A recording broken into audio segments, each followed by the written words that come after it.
So if we start going through some of these numbers, you can see that last shot I hit there, I hit down on the ball by 2.7 degrees, and my low point was 3 inches after the golf ball.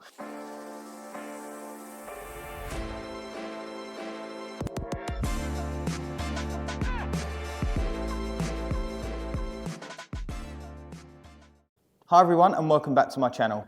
In today's video, I'm going to be discussing how we should be hitting our hybrids, and these are meant to be one of the most easiest clubs to hit, but there's some things that have to happen in order to hit them well. So I'm going to explain that in this video, and let's get into it.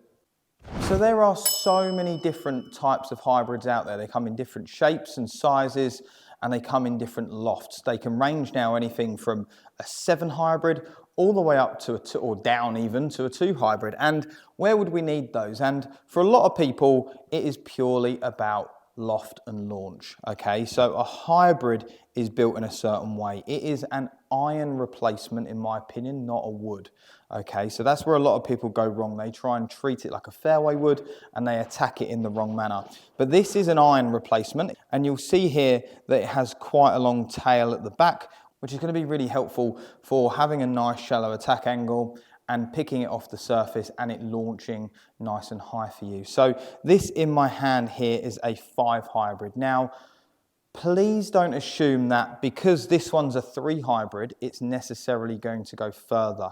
It's very important that we understand about launch characteristics. And the easiest way that I explain it to people is think about when you're watering your garden at home. So I turn the hose on and I start watering the garden. Now, I need to reach plants that are in different locations. So some are in front of me, some are at the back of the garden. And I could turn the tap on a little bit faster, which is effectively club head speed, but I'm not going to do that. We're going to assume it's exactly the same power coming out. Now, if I just stand here and I water these plants, because I've launched it quite low, the water will go quite low. Whereas as I start to raise the hose, the water starts to travel a little bit further, so I'm able to reach the plants at the back of the garden.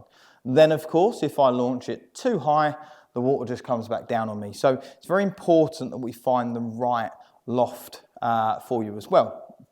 So if you are someone that hits the ball quite low, please don't go jumping into a 3 hybrid expecting it to go really, really far, because you might launch it on the lower side. So maybe a 5 hybrid or a 4 hybrid actually might go a little bit further, purely because you're going to be able to launch it that little bit higher and get a little bit more carry out of it. Okay, so now into how we should be hitting a hybrid. I've already told you it's an iron replacement, which means we still need a descending blow into the back of the ball, meaning the club is still going to be traveling down, collecting the ball and not quite taking a divot, but it has got a nice flat sole, so it won't actually dig into the ground too much. But it is really important that we do have a nice downward attack for almost anything that's off the floor. And I would say it's exactly the same if you've got a hybrid or a fairway wood as well. Which means as for its ball position, it doesn't need to be right off the front foot. The club is designed to help the ball up in the air with its properties anyway, so we don't necessarily need the ball too far forward. So I would say if I had my ball positioned here, it would be just inside my left heel. I would say that's probably a very small club head width or even a ball or 2. So that's where I think you should address it. Now again, just like any other iron shot, you're probably going to want a little bit of weight on your lead side. And if you've watched some of my other videos, you'll understand that about 55% on the lead side is actually tour average. So that's exactly where I want to see you here. Now in a moment, I'm going to show you some numbers and you're going to see exactly how many degrees I'm hitting down into this club, and it is still appropriate to hit down into it. So as I take my setup, I'm not going to do anything funky to help this ball in the air. I'm not going to try and lean back and pick it up. I'm actually still going to move forward, allow my arms to straighten into the back of the ball and get some good compression. If you're hitting it low, I would definitely look into the loft that you're using as much as you are how you get it in the air. So now I've got my good ball position. I'm going to hit a few shots for you.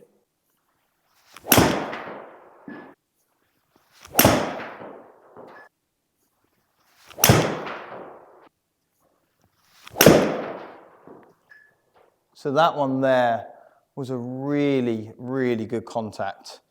So what we will, oh, good shot. What we'll do now is let's just go through and start having a look at those numbers. So if we start going through some of these numbers, you can see that last shot I hit there, I hit down on the ball by 2.7 degrees, and my low point was 3 inches after the golf ball. So what that means is my club was physically at its lowest point, bottoming out 3 inches after the golf ball. So you can see I still got forward on that.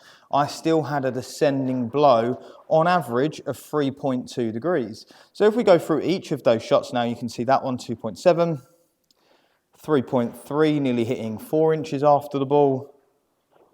Same again. You can start to see how the shots are hitting all after the golf ball with a descending blow. So some ideas into how I was able to produce some numbers were, or things that I think about in my own game, was making sure that to generate speed and power, I didn't move right off the ball, okay? One of the things I try really hard in my swing is to keep myself nice and centered as I turn to the top. Then I can push forward and extend into the follow through. That's a really key piece for me to make decent contact. The second thing is making sure that I'm constantly moving my pressure forward. Now, that doesn't necessarily mean my head and lower half are going forward. For me, I swing to the top, I make sure I turn, and then I'm trying to move into my left knee, keeping my head relatively still, keep moving, as I strike the ball. It's still okay, even with a wood, to have a small amount of shaft lean. If we just assume that everything needs to point at our left groin, we probably won't be too far away. So, for example, if I had a wedge in my hand, which the ball was back here, I would be trying to present enough shaft lean that this pointed to my left groin. Equally, if I had a driver in my hand, that the ball position was up in the stance, again, left groin would probably be appropriate because we don't want too much shaft lean.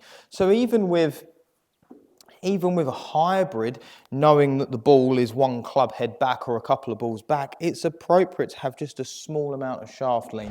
Now that would be the same if it was off a small tee as well. We just wouldn't tee it up too high, we just tee it up to make it easier to strike up the middle of the face. So I'm going to hit one more for you, and I hope that video really helped.